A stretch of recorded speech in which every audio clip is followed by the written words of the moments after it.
History Month highlights the contributions of women to events in history and contemporary society. It is celebrated during March in the United States and some other developed societies. On Law Weekly, we've been celebrating a few outstanding female lawyers this month of March. Today, we feature another senior advocate of Nigeria and the first woman to be appointed Attorney General and Commissioner for Justice, Ogun State. She shares with us how she got into the legal profession and much more. Also showing today the views of some senior lawyers on COVID-19 and how the courts should perhaps deal with it, plus our weekly recap of the top trending stories from the courtrooms. Hello and welcome to the program. I'm Shola Shoyeli. My guest, Abimbola Akeredolu SAN, is a partner at a top-tier law firm in Lagos. But before studying law, she studied French as her first degree. She also got a scholarship to study the Italian language at a university in Italy. She then proceeded for the National Youth Service Corps before returning to the University of Lagos to study law. Mrs. Akeredolu started the build-up to her career as a company secretary before moving through various law firms to get necessary experience. She's quite renowned for her vast experience in commercial litigation and arbitration. Her multilingual skills, English, French, Italian, and German, makes her a lawyer with a difference. In 2013, she was appointed the Attorney General and Commissioner for Justice, Ogun State, the first female to be so appointed to that office. And in 2015, she was conferred with the prestigious rank of Senior Advocate of Nigeria. She is also a Notary Public for Nigeria and a Fellow of the Chartered Institute of Arbitrators, UK. A source of inspiration and mentor to many young female lawyers across the country, Mrs. Akeredolu has sponsored the Courtroom Male Prize for female lawyers for the past 2 years. I had heard that while growing up, she wanted to be an actress. So how did she find herself in the legal profession? This was the first question I put to her. Yes, I did want to be an actress, a movie star. But in those days, being an actress in Nigeria was not what it is today. And you really couldn't go to your parents and say that I want to be an actress. They would think you were the most unserious of people. So I thought of what next to do. I studied French, but then pursuing a career in French would carry me all over the world, make me travel. And I always wanted a home. I wanted to be stable. I wanted stability. Another part of me is always defending the oppressed. Even in the family, I'm always on the side of that person who is oppressed. So I knew straight away, well, I knew along the way that a career in law, I mean, if you want to defend somebody or you want to defend the oppressed, one thing you must do is equip yourself with the relevant knowledge. That's how come I then studied law as a second degree. After French? After French.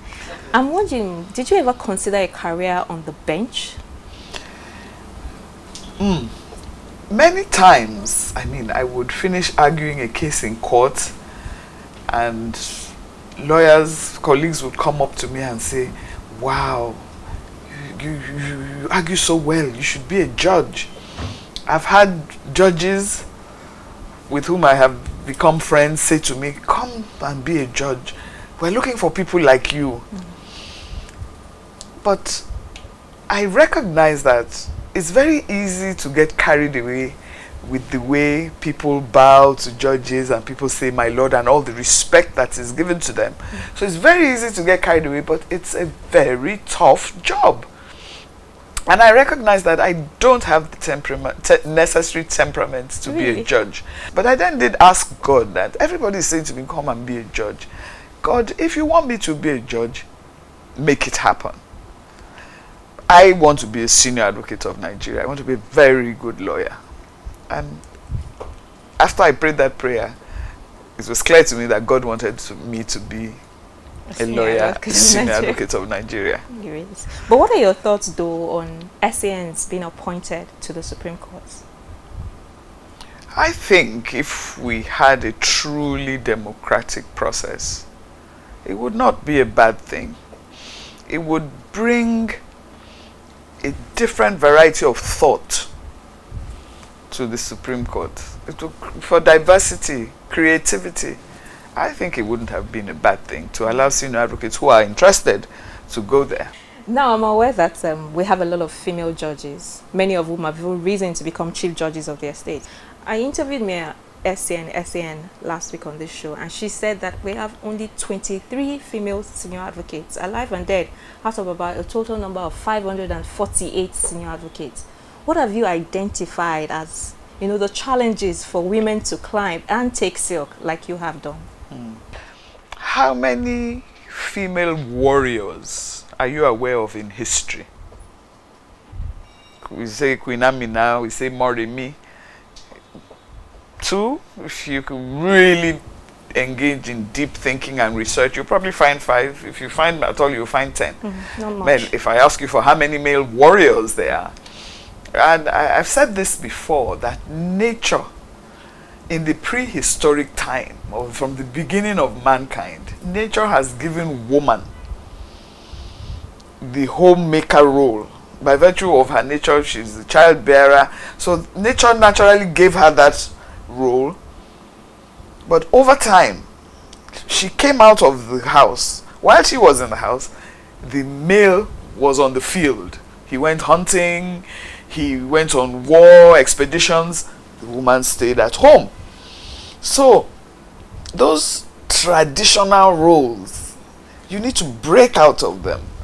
So I come back to the issue of women being senior advocates. Like, you cannot count many female warriors.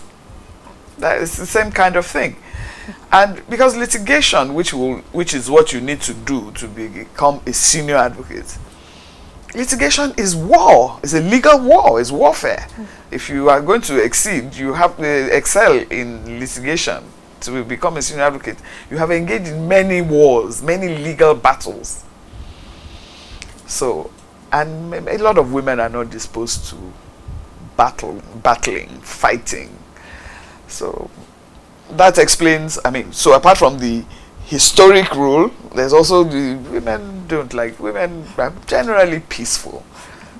That's debatable. But generally, I said. Generally, yeah. The issue of disparity, you know, when it comes to the profession, especially on gender roles, I can't imagine that you would have faced it, seeing as you became Attorney General, SAN, partner in a big law firm. Or did you ever face it? All the time. But you just pick up yourself and go on. I mean, it's discriminatory that if my friend, my sibling, my neighbor is locked up in a police station, I, as a woman, cannot go and effect their bail. You get to the police station and they tell you, woman, no, they do bail. In the 21st century? No, it continues. But, you know, you choose your battles. That's a battle worth fighting. But you see, you're dealing with, well, I don't want to go into that argument right now. But, I mean, there's a lot of discrimination and we faced it. How do you deal with it, though? You just show that you're as good as any man. You just show that you're good as any man. And, you know, the kind of discrimination we face as female, I speak for myself, it's very subtle. You're arguing a case in court, maybe a man on the other side, and a male judge is sitting there looking at, even a female judge, but you don't, you know, you're a lady. Hello. What has that got to do? What's that got to do with anything? Yeah. There are no ladies at the bar. I'm doing my job. And then even if they don't say it out so overtly, it plays out when they're writing the ruling. What they would gladly give a man, they probably won't give to you. That, oh, you're too cantankerous. You become too cantankerous when you're arguing your case. But if a man argues the same thing, he's not cantankerous, it's allowed. But, you know, you just suck it up and move on. So you mentioned the traditional roles of women, but I'm wondering, how do you juggle working hours, the long hours of a lawyer with family life? How do you cope? How do you maintain that balance? Well, I always, one of my favorite verses from a holy book says, to everything there is a time and a season under heaven. From the Bible, Ecclesiastes. when I was younger in the profession and I had a young family, I did not work long hours. Even if you paid me ₦1,000,000, you would not do it. I would not work long hours, because I remember something my late father said, God rest his soul. My father said in Yoruba, "Tọ́ àwọn ọmọ ẹ, owó ṣe padà ní, ọmọ ò ṣe padà wá tọ́." Meaning, for those who don't speak Yoruba, train your children. You can always make money later, but you can't come back to train your children. And all of my life, when my children were young, that resonated with me. So at that time of my life, money was not everything. So I took a job that would give me experience, but maybe not the money. So that it was a trade-off. And I was happy to do that trade-off. As my children grew and became more independent, I was then able to work in those bigger firms that required longer hours and more concentration. Because now you had gained the experience. Precisely. So you gain the experience. What you do is gain the experience slowly, because I mean, those smaller firms would not be like a Banwa and Igudalu, where you have to work long hours, even weekends, and travel a lot.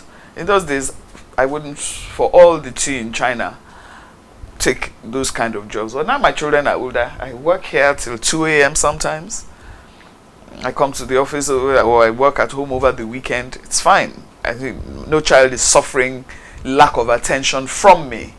But when I had a young family, you need to make that trade-off. You can't have your cake and eat it.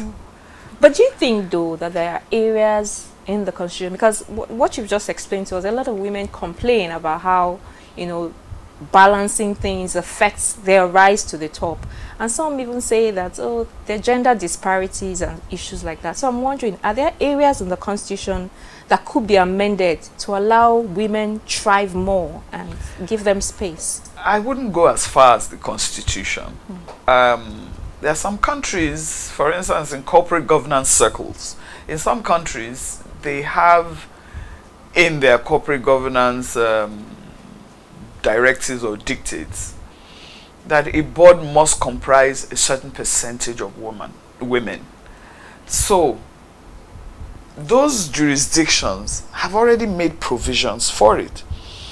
I think we have something similar in Nigeria that says 30%. I remember my Governor Amosun, under whom I served, did have a 30%. In fact, he had a cabinet full of very strong women. So it has to be a deliberate thing. I agree, but I wouldn't go as far as the Constitution, because if you go that far, you will then find that everybody and anybody, even though they are not qualified, will feel entitled to a position. And then we will be doing women a disservice, because the next thing you then find is women are so incompetent. There will be that generalization. So we need to balance. We need to balance merit with competence. Okay. That is my view.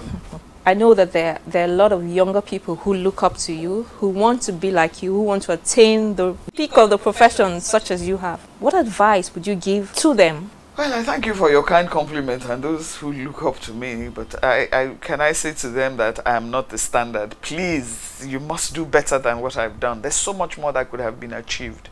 Even I am a work in progress. I'm not there yet. I guess it's not over till it's over. What advice would I give them? Well, first and foremost, you need to determine what you want. When you determine what it is you want, you have to do everything to achieve it. But you must, of course, balance. You need to give up some things.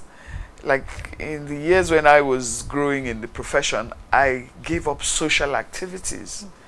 I would get to family functions around 4 because I've worked Monday to Friday. Saturday I have to do the cooking and sort out the house. So I'm not even free to go to a party till about 4. Half the time I end up not going, or I get there late and my friends are like, is this the time you should be coming? But hey, it's a trade-off. Don't expect to work at a top dollar firm and still be able to raise your children properly. It's not going to happen. You're either going to leave those children to help, in which case you take what you get. So it's a balance. But determine what it is you want and work towards it, recognizing that you have to drop certain things. You can't carry all of that baggage.